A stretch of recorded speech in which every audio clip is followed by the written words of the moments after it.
ओम नमः शिवाय। ओम नमः शिवाय। आज का हमारा टॉपिक है,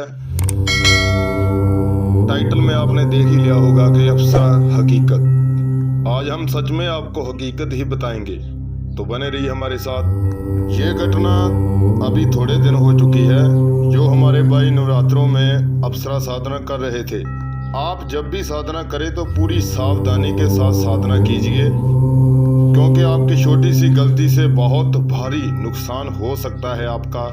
जब भी आप साधना करें तो बाहरी व्यवस्था जरूर करें और सुरक्षा चक्र भी जरूर लगाएं, आपका कोई नुकसान ना हो पाए। साधना करते हुए मानसिक और व्यवस्था होती ही रहती है, तो इसीलिए अच्छी व्यवस्था कीजिए जिसमें आपको कोई भी संकट ना आए। परीक्षा भी देनी पड़ती है, परीक्षा भी लेते हैं। जब हम कोई साधना करते हैं तो उसमें परीक्षा भी होती है हमारी। साथ में कुछ ऐसी घटनाएं भी घट जाती है जिनका अनुमान लगाना बहुत ही दूर की बात हो जाती है। देवी और देवता को छोड़कर और शक्तियां जो होती है उनको हम वशीभूत कर सकते हैं मंत्रों के जरिए, लेकिन देवी देवता को नहीं कर सकते हम अपने वश में मंत्रों से। हम जब भी साधना करते हैं तो साधना में कुछ ऐसी बातें भी हो जाती है हमारे घर परिवार में, जो कि हमें साधना से उठना पड़ता है, साधना को बीच में छोड़ना पड़ता है।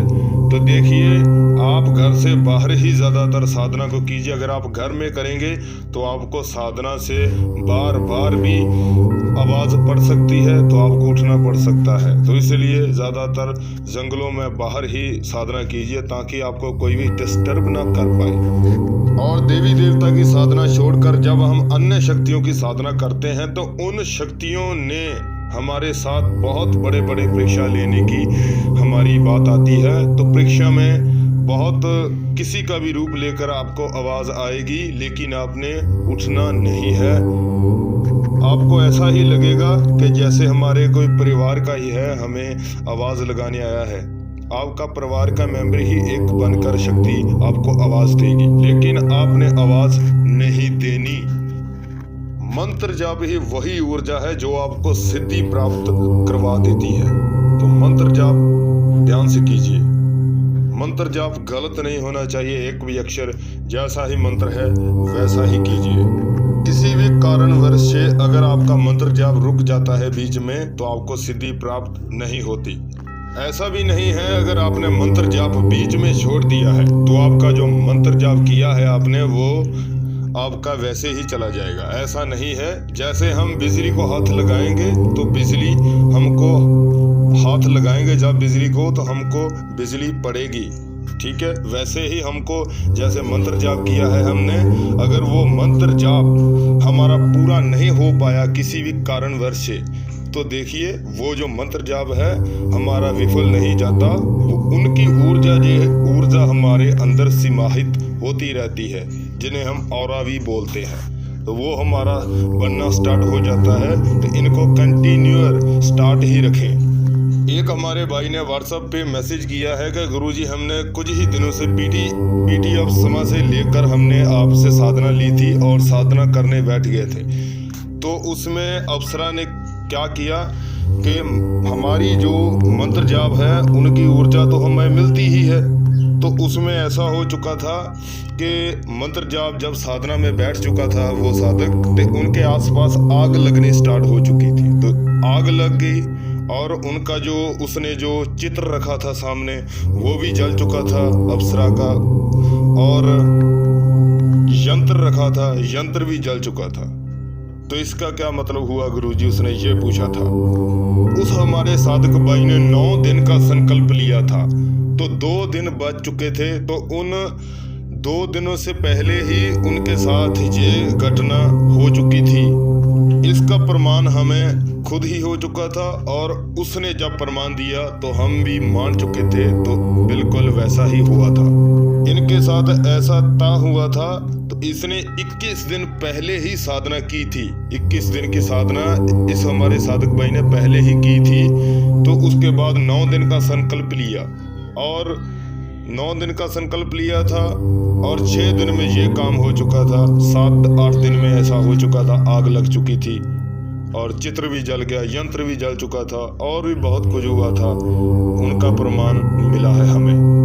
कुछ हमारे साधक भाई 3 दिन और नए साधक होते हैं 5-2 दिन ही वो लोग साधना करते हैं, तो उनके बाद हमें मैसेज पे मैसेज करते रहते हैं कि गुरुजी हमने ये साधना की और हमें प्रत्यक्षीकरण क्यों नहीं हुआ। तो देखिए 5-10 दिन में प्रत्यक्षीकरण नहीं होने वाला।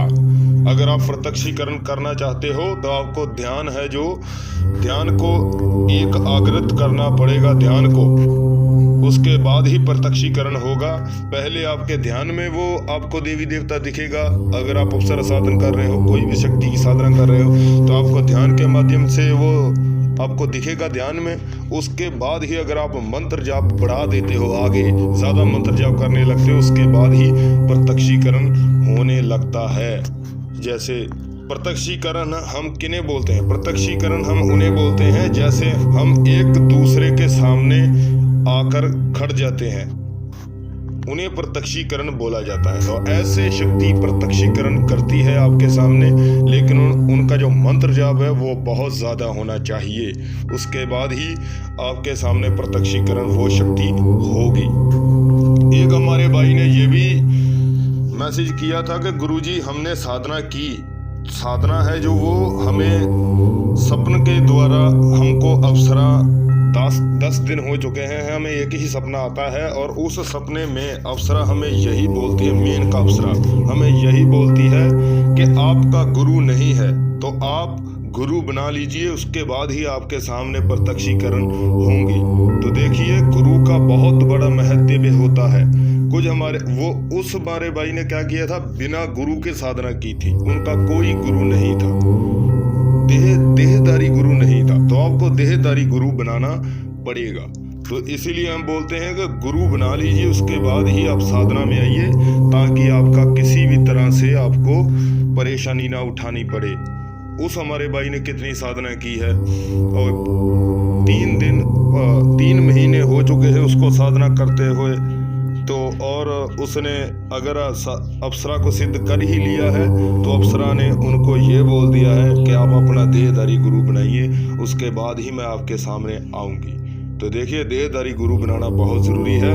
बिना गुरु के साधना करनी है तो आपके साथ भी ऐसा ही हो सकता है। तो आगे आपके भाग्य पर निर्भर करता है, आपका भाग्य कितना, आपकी किस्मत कितनी अच्छी है। बिना किस्मत के कुछ नहीं होता। देखिए तो गुरु बनाना बहुत ज़रूरी है। तो हमें आशा है आज का वीडियो आपको अच्छा लगा होगा, तो लाइक शेयर सब्सक्राइब करना मत भूलिए। तो हमें इजाज़त दीजिए। ओम नमः शिवाय, ओम नमः शिवाय, ओम नमः शिवाय।